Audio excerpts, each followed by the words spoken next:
Η πρωτοποριακή συσκευή, παγκόσμια πατενταρισμένη, είναι εδώ. Ονομάζεται Lockmaker. Τώρα με την κρίση, φτιάξτε καύσιμο για το τζάκι σας ή τη σόμπα με έναν πολύ απλό τρόπο. Δείτε πώς. Εμείς θέλουμε να σας προτείνουμε να παράγετε τα δικά σας καύσιμα από μία μοναδική και δωρεάν πηγή, το άχρηστο χαρτί. Σύμφωνα με στατιστικές, το χαρτί που στη διάρκεια του έτους περνά από ένα νοικοκυριό, εφημερίδες, περιοδικά, συσκευασίες, αρκεί για δωρεάν θέρμανση όλο το χρόνο. Απίστευτο? Είναι αληθινό. Δείτε πώς το μετατρέπουμε σε καύσιμο, βοηθώντας το περιβάλλον αλλά και την τσέπη μας με την πολύ απλή αυτή συσκευή. Δεν θα το πιστεύετε πόσο απλό είναι.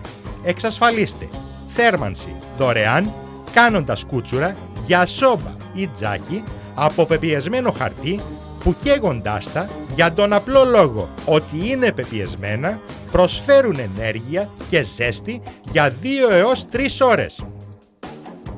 Ξεκινήστε κόβοντας εφημερίδες και άχρηστα χαρτιά σε κομμάτια. Αφήστε τα να μουλιάσουν καλά σε ένα κουβά νερό. Γεμίστε με χαρτί το Lockmaker.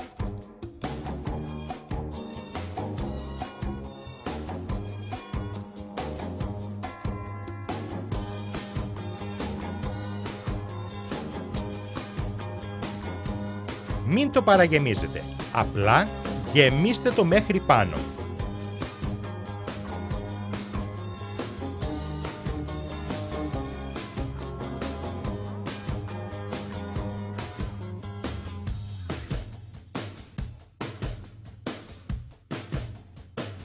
Τώρα τοποθετήστε το δεύτερο κομμάτι της συσκευής.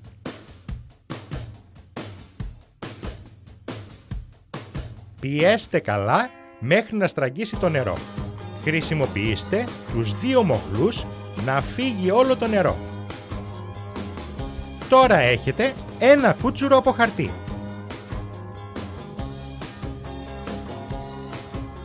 Γυρίστε το 90 μοίρες για καλύτερο αποτέλεσμα.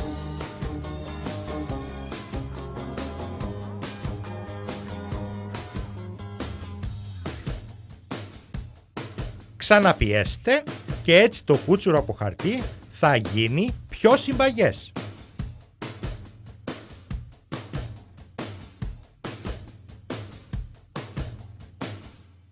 Έτσι, με λίγα λεπτά από το χρόνο σας, εξασφαλίστε ώρες δωρεάν θέρμανσης και ζεστασιάς. Αποθηκεύστε τα κούτσουρά σας από χαρτί σε στεγνή αποθήκη. Αν είναι καλοκαίρι, αφήστε τα στον ήλιο για 2-3 ημέρες. Η αποθήκευσή τους είναι πανεύκολη. Μια απλή, δωρεάν, ανακυκλώσιμη λύση για τον καθένα μας για δωρεάν θέρμανση. Σε ένα πλανήτη που μας προσφέρει απλόχερα λύσεις, αρκεί να τις δούμε και να τις εφαρμόσουμε. Σας προσφέρουμε το Lockmaker σε μια πραγματικά πολύ χαμηλή τιμή, έτσι ώστε να μην λείπει από κανένα σπίτι. Τηλεφωνήστε και θα έρθει στο σπίτι σας σε μια προνομιακή τιμή.